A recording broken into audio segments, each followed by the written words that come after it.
Hello વિદ્યાર્થી મિત્રો, open study point open for all ચેનલમાં આપનું સ્વાગત છે.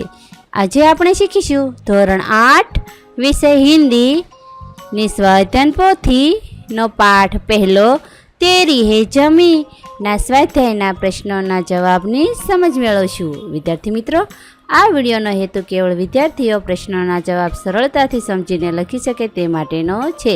માટે જરૂર જણાયતા પ્રશ્નોના જવાબ વિડીયોમાંથી જોઈને લખવાને બદલે તમારા વિચારો મુજબ લખવા જરૂરી છે. તો ચાલો જોઈએ પાઠ 1 તેરી હે જમી ના કેટલાક પ્રશ્નોના જવાબની સમજ.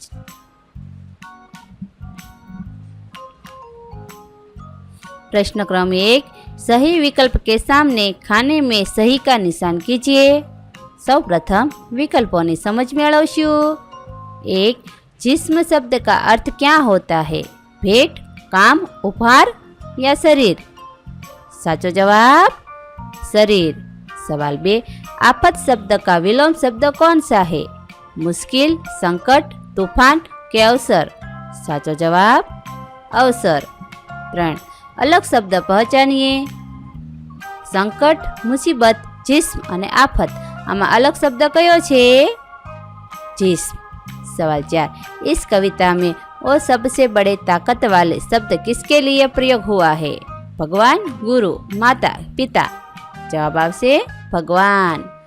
5, तेरी रहमत से हम सब ने ये खाली जगह पाए हैं. जवाब आवशे जिस्म जहाँ. प्रश्न 2, अनिम्नलिखित वाक्यों में प्रश्नों के उत्तर लिखिए. 1. बच्चे भगवान के आगे कैसे खड़े हैं? जवाब बच्चे भगवान के आगे सिर झुकाकर खड़े हैं. सवाल 2, हमें यह शरीर किसकी कृपा से मिला है? जवाब हमें यह शरीर ईश्वर कृपा से मिला है. 3. आप ईश्वर से प्रार्थना किस समय करते हैं? जवाब मैं सुबह उठता हूँ तब और रात को सोने के समय ईश्वर की प्रार्थना करता हूँ. सवाल 4, आप भगवान से कब प्रार्थना करते हैं? जवाब हम जब संकट में फंस जाते हैं तब हम ईश्वर प्रार्थना करते हैं. 5, तेरी है जमी काव्य में ईश्वर के प्रति कौन सा भाव व्यक्त हुआ है? जवाब तेरी है जमी काव्य में ईश्वर के प्रति कृतज्ञता का भाव प्रकट हुआ है. प्रश्न 2 प 2-3 वाक्यों में प्रश्नों के उत्तर लिखिए. सवाल 1, आपके मतानुसार सृष्टि में सर्वोपरि कौन है? क्यों? जवाब मेरे मत से सृष्टि में ईश्वर ही सर्वोपरि है क्योंकि वह सर्वशक्तिमान है. वह जिसे बचाना चाहे उसे कोई मार नहीं सकता और वह जिसे मारना चाहे उसे कोई बचा नहीं सकता. 2, सभी का है तो सभी तेरे का अर्थ समझाइए. ईश्वर की इच्छा से हमने इस धरती पर जन्म लिया है. ईश्वर ही हमें आफतों से दूर करता है. इसलिए कवि कहते हैं कि हे ईश्वर, तेरी कृपा दृष्टि हम पर सदा रखना. हम तेरे हैं, आप हमारे हैं. 3, भिन्न भिन्न धर्म के लोग प्रार्थना करने के लिए कहाँ कहाँ जाते हैं? जवाब भिन्न भिन्न धर्म के लोग अपने अपने पूजा स्थानों में प्रार्थना करने के लिए जाते हैं.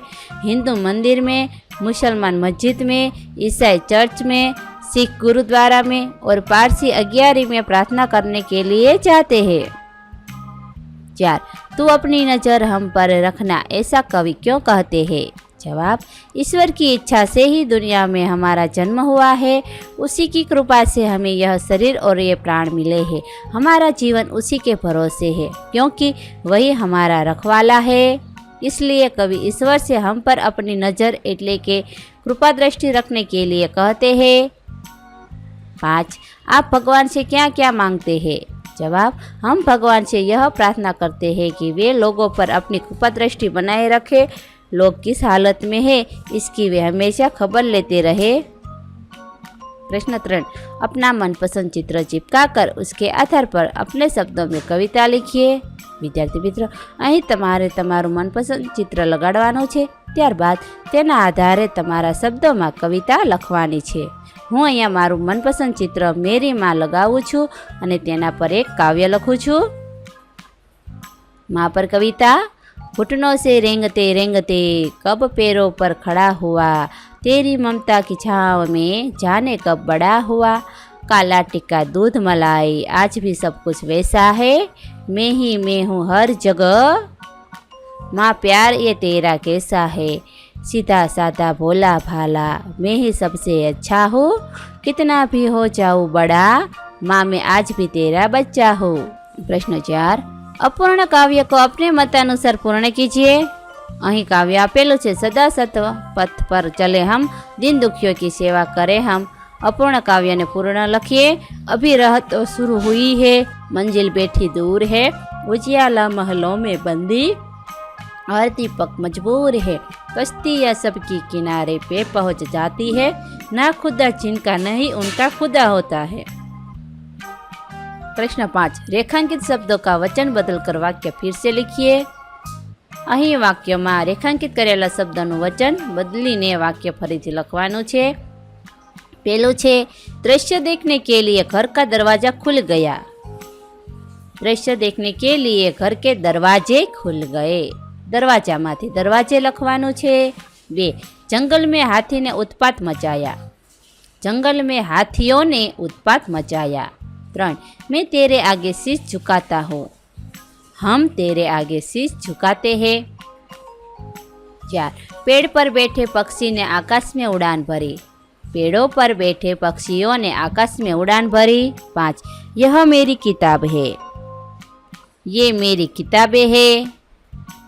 प्रश्न 6, उपसर्ग वे शब्दांश है जो सार्थक शब्दों के पूर्व जुड़ने पर अर्थ में परिवर्तन ला देते हैं। कोष्टक में से योग्य उपसर्ग लेकर दिए गए शब्दों के साथ जोड़कर नए शब्द बनाइए। અહીંયા કોષ્ટકમાં પ્ર, નીર અને વી ઉપસર્ગ આપેલા છે। આ 3 ઉપસર્ગ મૂકવાથી સાર્થક શબ્દોને પૂર્વ જોડીને અર્થ પરિવર્તન થઈ જાય છે, એટલે કે બીજો શબ્દ બની જાય છે। તો ચાલો લખીએ। પહેલું, પ્રગતિ, નિર્ગુણ, વિદેશ। प्रश्न 6ब, प्रत्यय ऐसे शब्दांश हैं जो शब्दों के अंत में जुड़कर नए शब्दों का निर्माण करते हैं। कोष्टक में से योग्य प्रत्यय लेकर दिए गए शब्दों के साथ जोड़कर नए शब्द बनाइए। અહીંયા કોષ્ટકમાં આઈ, આઈન અને ઇયત પ્રત્યય આપેલા છે અને જોડીને નવા શબ્દ બનાવવાના છે। પહેલું, પઢ પ્લસ આઈન એટલે પઢાઈ। બીજું, ઇન્સાન પ્લસ ઇયત એટલે ઇન્સાનિયત। 3, બાબુ પ્લસ आइन, बाबू या आइन। प्रश्न 7, शब्दों को पढ़िए और शब्दकोश क्रम में लिखिए। અહીં કૌંસમાં આપેલા શબ્દોને વાંચવાના છે, ત્યારબાદ તેને શબ્દકોશ ક્રમ પ્રમાણે ગોઠવવાના છે। તો ચાલો ગોઠવતા જઈએ અને વાંચતા જઈએ। આસમાન, ઈશ્વર, કંચન, क्षमता, खुदा, जमी, दुनिया, दृष्टि, नाविक, प्रार्थना, योद्धा અને श्रृंखला। प्रश्न 8, तेरी है जमी काव्य में जो मूल्य निहित है उन मूल्यों के संदर्भ में खाने में सही का निशान कीजिए। અહીં કેટલાક મૂલ્યો આપેલા છે, બંધુત્વ, પ્રકૃતિ પ્રેમ, પ્રભુ કે પ્રતિ કૃતજ્ઞતા, પરમેશ્વર કે પ્રતિ દ્રઢ વિશ્વાસ, ધર્મનિરપેક્ષતા અને સાહસ। આમાંથી કાવ્યમાં જે મૂલ્યો આવે છે તેના સામેના ખાનામાં ખરું કરીશું। તો પહેલું છે પ્રભુ કે પ્રતિ કૃતજ્ઞતા અને બીજું પરમેશ્વર કે પ્રતિ દ્રઢ વિશ્વાસ। આ વિડીયો નિહાળવા બદલ આપનો ખૂબ ખૂબ આભાર અને ઓપન સ્ટડી પોઈન્ટ ચેનલ તરફથી વિડીયો નિહાળવા બદલ આપનો આભાર। આવા બીજા વિડીયોઝ નિહાળવા માટે અમારી YouTube channel open study point અત્યારે જ સબસ્ક્રાઇબ કરો।